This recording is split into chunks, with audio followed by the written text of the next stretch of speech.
Hello, my name is Yana the Heretic on this page, and I'm going to try to keep this as short and sweet as possible. It's a challenge for me, but here it goes. So I've been getting into and listened to something and have been reading Carl Jung's work, and I find the most interesting concept is why there are people and individuals that choose to self-isolate rather than ones that feel like they have to be social, feel like they have to be seen and uphold an image.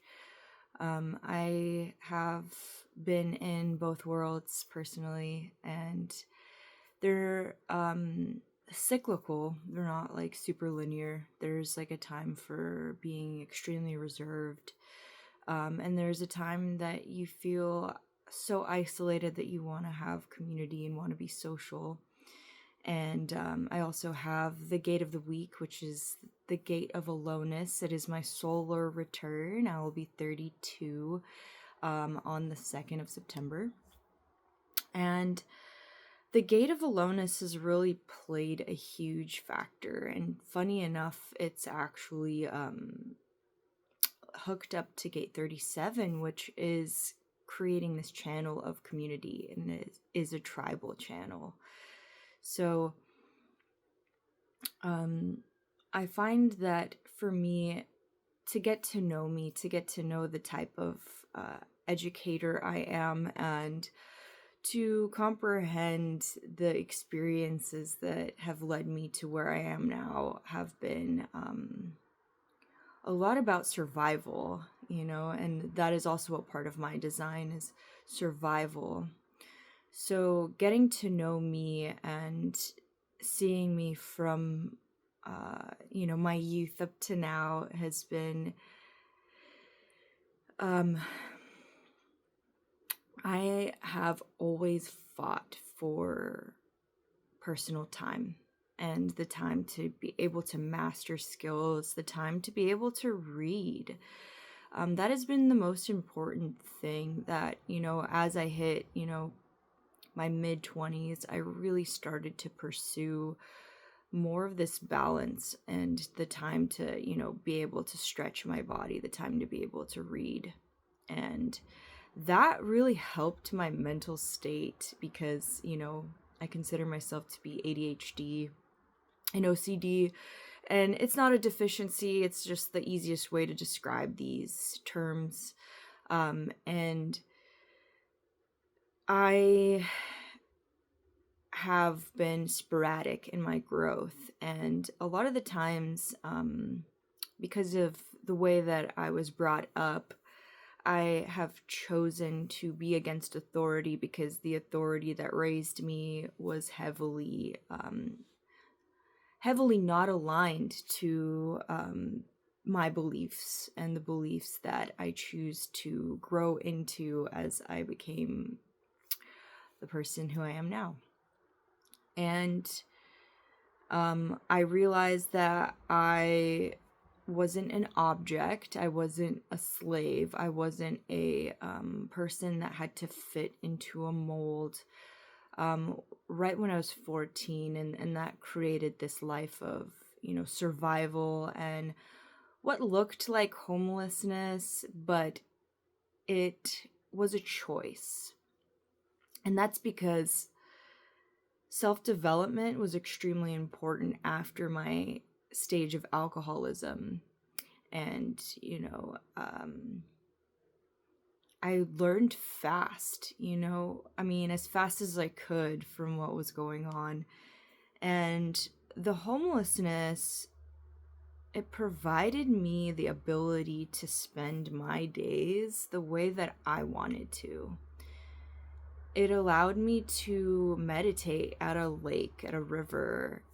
It allowed me to see who's really there for me, who really try to help me out with the shower or with, food or any little bits. The reason what I really wanted to pursue other than reading books is to be a live painter.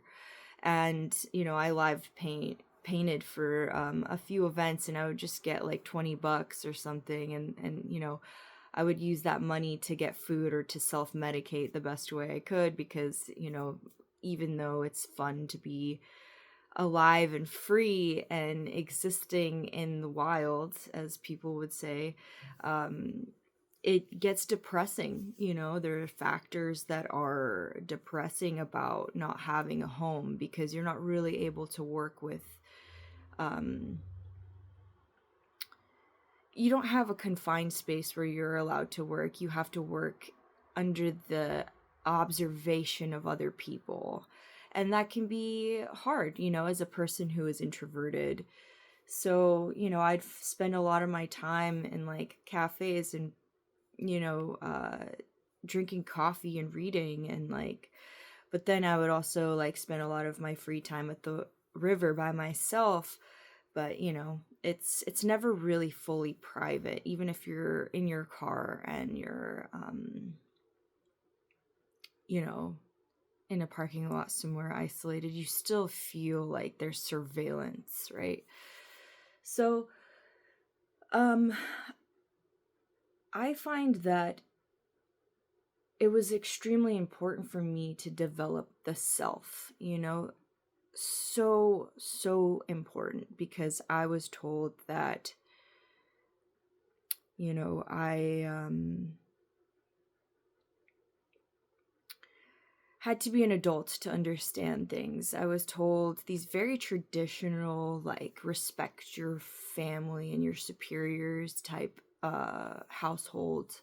And, very much like giving your whole soul up to this, giving up your whole life to be this messiah, or, the person that knows all things and knows the real God. And,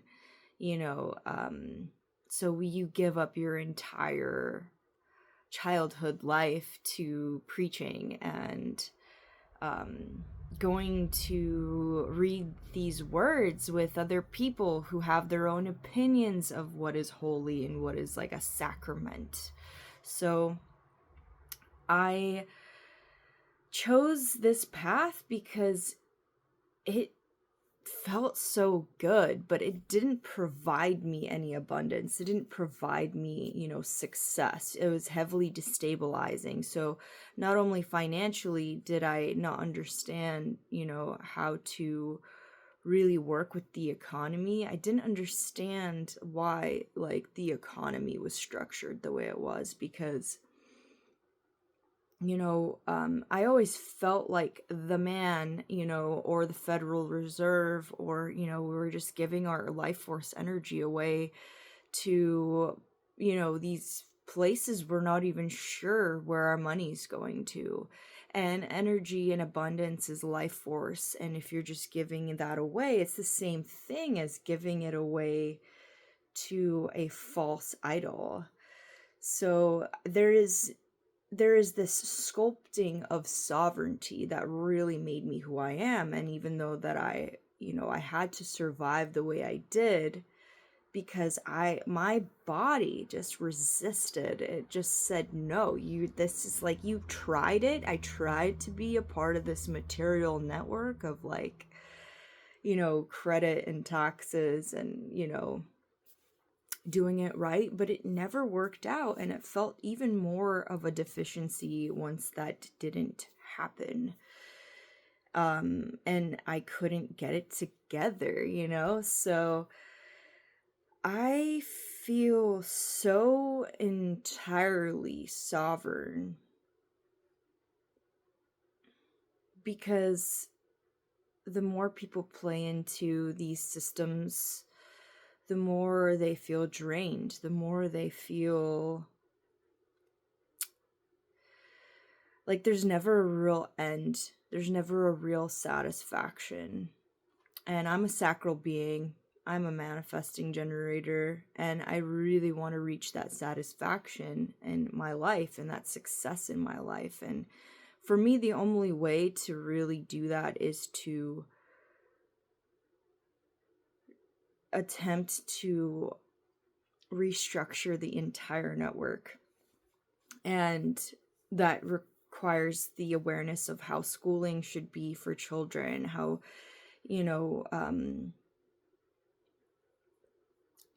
our finances are being handled, and how to handle your own finances, and how to be sovereign in your life force energy. And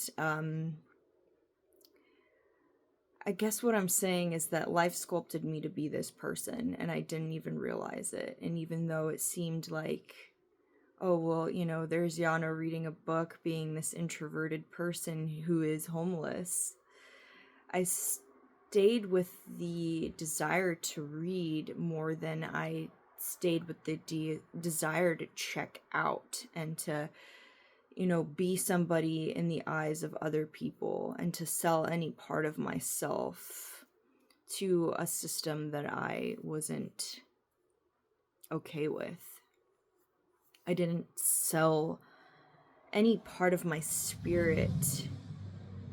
And I think that a lot of people may be misunderstood that are like me, that are potentially just attempting to understand themselves, just attempting to understand, oh shit, like I'm being alone, and I'm seeing all these faults, and that's definitely a part of my design as well. I see where the faults lie.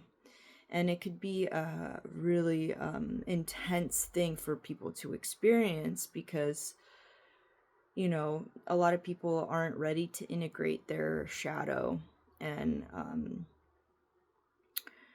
a lot of people say that and they can't explain it. And that just means that you're okay with all sides of yourself. You are gentle with yourself because you know where you have fallen in the past, and you can nurture that in the best way you can. You can jump back onto the horse and know, hey, these are the ways that I can be better as a person, even though I went through something extremely destabilizing within myself.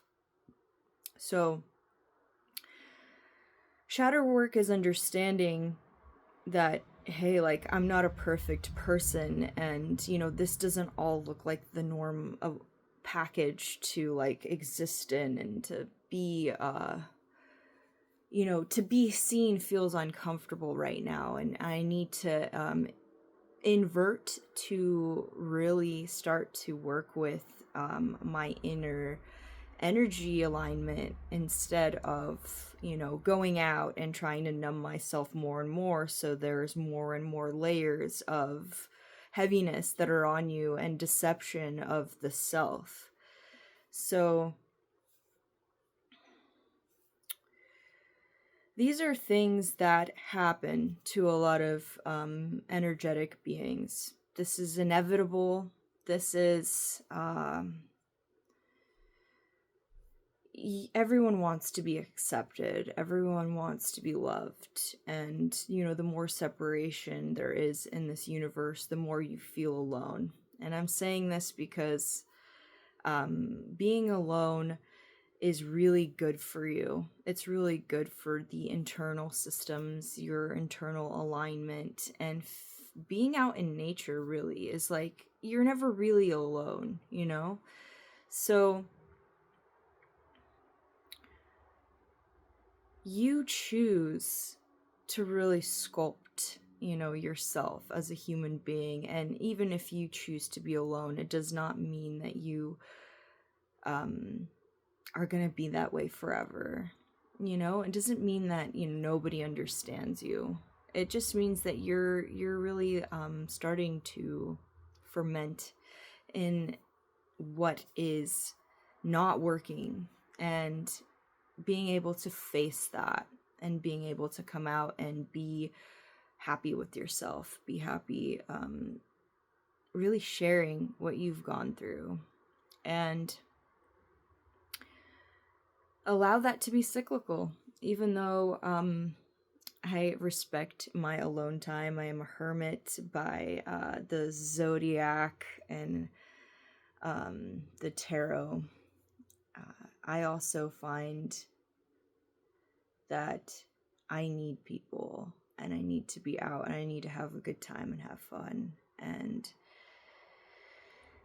you just allow yourself to do that, and you have more of like a grasp on, hey, this isn't going to be me just like slipping into addiction, or, you know, I know myself well enough to stop myself from completely like ruination or embarrassment, or, you know, doing something that I extremely regret. That's real shadow work. And sometimes, you know, you make a mistake, but you realize like, hey, like, I know how to deal with this. I'm going to be extremely aware, and I'm going to apologize, and I'm going to laugh at myself. I'm going to be just like, damn, you know, like, I did that. And it's just learning to be more gentle. And once you start taking this on, you can start to be more gentle with other people. And that's what creates a really solid community.